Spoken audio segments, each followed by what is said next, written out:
जय श्री कृष्ण। स्वागत है आपका गीता ज्ञान में, जहां हम श्रीमद् भगवद गीता के दिव्य उपदेशों को सरल भाषा में समझते हैं। किसी जीव को कष्ट देकर तुम मुझे खुश कैसे देख सकते हो? श्री कृष्ण जगत के स्वामी हैं, वह कण कण में निवास करते हैं। छोटे से छोटे जीव के हृदय में ईश्वर का वास होता है। उस जीव को कष्ट का अनुभव होना ईश्वर को कष्ट का अनुभव कराता है। अर्थात किसी जीव को कष्ट देकर अपने ईश्वर को खुश कैसे देख सकते हैं? वह दिन मत दिखाना कान्हा कि हमें खुद पर गुरूर हो जाए। रखना अपने दिल में इस तरह कि जीवन सफल हो जाए। जो कृष्ण का दास हो जाता है, वह अपने आराध्य से ऐसे दिन ना दिखाने की कामना करता है जिससे उसमें कभी गुरूर आ जाए। वह तो अपने कृष्ण का सेवक बनकर ही जीवन सफल बनाना चाहता है। जो हुआ अच्छा हुआ, जो होगा अच्छा होगा। स्वयं को मुझ पर छोड़ दो, अपने कर्म पर ध्यान दो। कर्म ऐसा जो स्वार्थ रहित पाप रहित हो। कृष्ण अपने भक्तों को कर्म का मार्ग दिखाना चाहते हैं। वह कहते हैं, अपने कर्म समाज के प्रति और मानव कल्याण के प्रति केंद्रित करते हुए करो।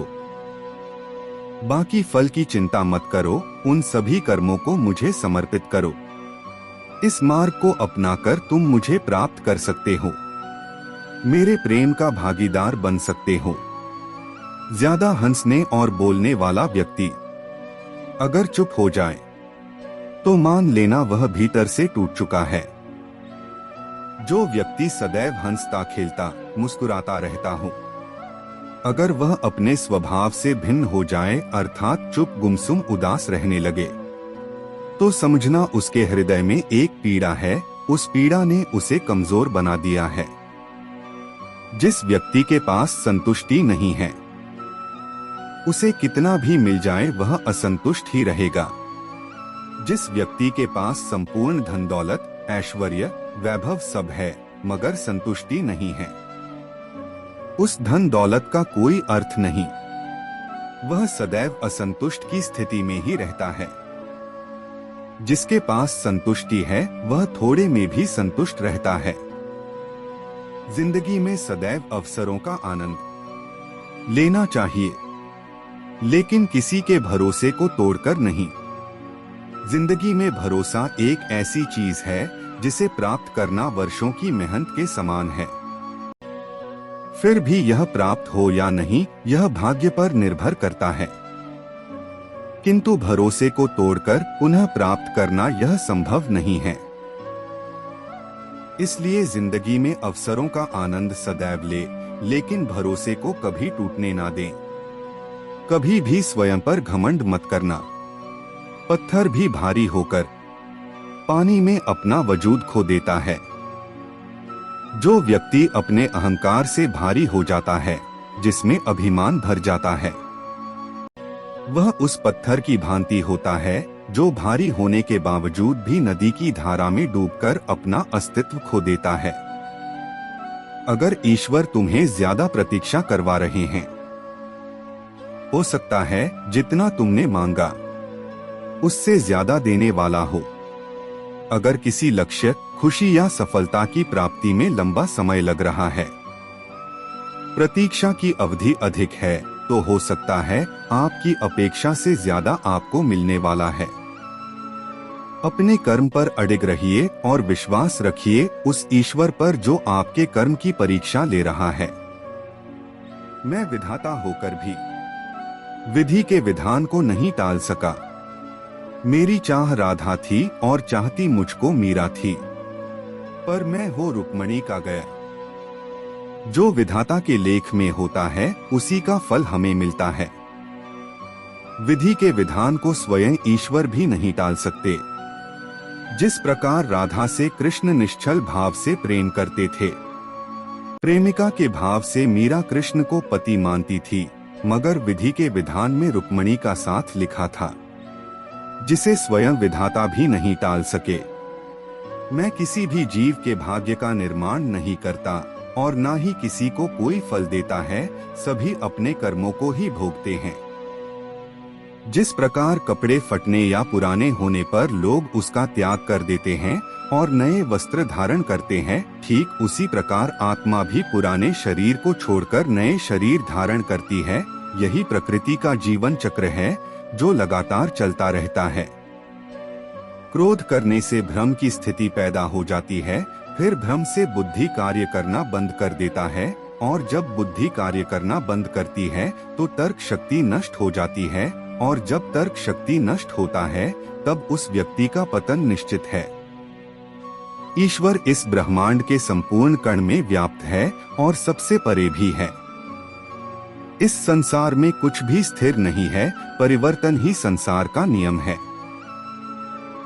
यदि जिस किसी ने भी जन्म लिया है उसका मृत्यु निश्चित है, इसे टाला नहीं जा सकता है, और जिसकी मृत्यु हुआ है उसका जन्म लेना भी निश्चित है। मन ही इंसान या किसी जीव का शत्रु या मित्र होता है। यदि आप अपने मन को नियंत्रित नहीं करते तो वही मन आपका शत्रु मन बन जाता है, और जो लोग अपने मन पर काबू पा लेते हैं उनके लिए इस दुनिया में कुछ भी असंभव, इम्पॉसिबल नहीं है। आत्मा को शस्त्र नहीं काट सकता, अग्नि नहीं जला सकती, जल नहीं बुझा सकता, वायु नहीं सुखा सकती। आत्मा शाश्वत सत्य है, यह अजय है, अमर है। आत्मा नए नए शरीर को धारण करती है, एक शरीर से निकलकर दूसरे शरीर में, यही आत्मा की विचरण प्रक्रिया है। इस आत्मा को ना तो किसी शस्त्र से काटा जा सकता है, ना ही अग्नि इसे जला सकती है। कोई जल इसे बुझा नहीं सकता और यह किसी वायु से सुख नहीं सकती। मैं सभी प्राणियों को समान रूप से देखता हूँ, ना कोई मुझे कम प्रिय है ना अधिक, लेकिन जो मेरी प्रेम पूर्वक आराधना करते हैं वह मेरे भीतर रहते हैं और मैं उनके जीवन में आता हूँ। ईश्वर के लिए सभी प्राणी समान है, उन सभी में समान रूप से ईश्वर का वास होता है। कोई जीव छोटा या बड़ा, अधिक या ज्यादा प्रिय नहीं होता। जो अपने ईश्वर की विशेष आराधना करते हैं, पुकारते हैं, उनके साथ वह सदैव उपस्थित रहते हैं। वह जो सभी इच्छाएं त्याग देता है, मैं और मेरा की लालसा तथा भावना से मुक्त हो जाता है, उसे शांति प्राप्त होती है। जिस व्यक्ति में अहंकार में और मेरा का भाव समाप्त हो जाता है, कुछ पाने की लालसा नहीं होती, वह परम शांति को प्राप्त करता है, उसे भगवान ईश्वर की शरण प्राप्त होती है। अंत समय में वह उस परम पद को प्राप्त होता है जो देवताओं के लिए भी दुर्लभ है। मैं धरती की मधुर सुगंध हूँ, मैं अग्नि की उष्मा हूँ।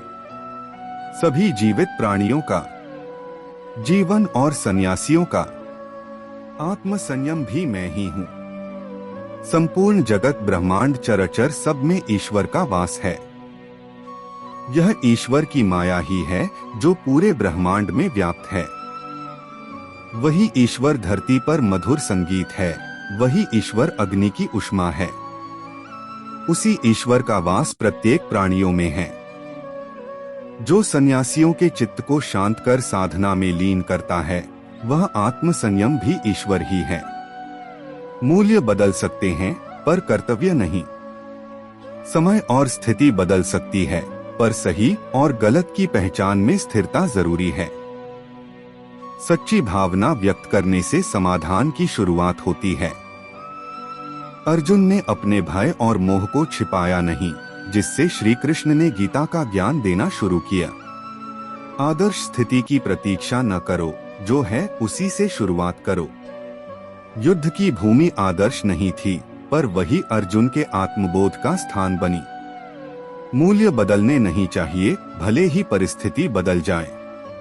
अर्जुन के लिए रिश्ते बदल गए, पर उसे धर्म से हटना नहीं था। निर्णय लेने के लिए पहले भावनाओं को शांत करना जरूरी है। जैसे तूफान के बीच नाव नहीं चलती, वैसे ही क्रोध या मोह में निर्णय नहीं लिया जाना चाहिए। दुख को दबाने से नहीं, समझने से मुक्ति मिलती है। अर्जुन ने दुख को स्वीकारा, तभी वह ज्ञान के लिए तैयार हुआ। जिसे तुम हार समझते हो वही ज्ञान की शुरुआत हो सकती है। अर्जुन का हथियार छोड़ना उसकी पराजय नहीं, आत्मचिंतन का आरंभ था। सबसे बड़ी जिम्मेदारी अपने ऊपर है, दूसरों पर नहीं। श्री कृष्ण ने अर्जुन को जिम्मेदारी खुद लेने को कहा। भागना विकल्प नहीं था। असली पराजय तब होती है जब तुम कोशिश छोड़ देते हो। युद्ध छोड़ना पराजय होती, चाहे दुश्मन कितने ही बलवान हो। तटस्थ रहकर ही सच्चा ज्ञान प्राप्त होता है। श्री कृष्ण ने पक्ष नहीं लिया, केवल सत्य और धर्म के पक्ष में खड़े हुए। कभी कभी सबसे शक्तिशाली व्यक्ति वह होता है जो स्वीकार करता है कि वह भ्रमित है। अर्जुन ने कहा, मैं भ्रम में हूँ, वही उसके ज्ञान का पहला कदम था। साहस डर की अनुपस्थिति नहीं, डर के बावजूद आगे बढ़ना है। अर्जुन को डर लग रहा था, फिर भी वह अंत में लड़ा। कठिन निर्णयों से भागो मत, उनका सामना करो। अर्जुन अपने ही लोगों से युद्ध नहीं चाहता था, लेकिन धर्म के लिए सामना जरूरी था। प्रश्न पूछना कमजोरी नहीं, समझदारी है। अर्जुन ने श्री कृष्ण से अनेक प्रश्न पूछे, इसलिए उसे उत्तर मिला। शांति के लिए कभी कभी युद्ध भी जरूरी होता है। पांडवों को राज्य के लिए नहीं, न्याय के लिए युद्ध करना पड़ा।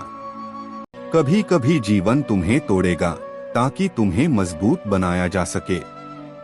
अर्जुन का मोह टूटना जरूरी था ताकि वह कर्तव्य को समझ सके। दूसरों के लिए उठाए गए सही कदम भी आत्मबल देते हैं। अर्जुन युद्ध अकेले नहीं, अपने भाइयों, धर्म और समाज के लिए कर रहा था। सही मार्गदर्शन कठिन स्थितियों में जीवन बदल सकता है। श्री कृष्ण का ज्ञान ही अर्जुन को उठ खड़ा होने की शक्ति देता है। निर्णय लेने से पहले मौन और आत्मसंवाद जरूरी है।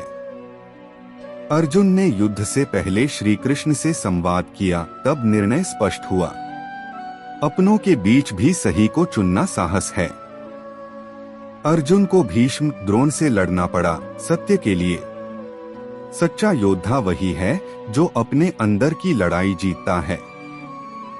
अर्जुन ने पहले अपने मोह को हराया, फिर युद्ध लड़ा। जब तुम्हारा मार्ग स्पष्ट हो तो संकोच छोड़ो। अर्जुन पहले संकोच कर रहा था, फिर श्री कृष्ण ने उसे स्पष्टता दी। संबंधों से बड़ा धर्म होता है। अर्जुन ने धर्म के लिए अपने गुरु, मामा और भाई से युद्ध किया। जब निर्णय कठिन लगे तो याद रखो तुम्हारा धर्म क्या कहता है।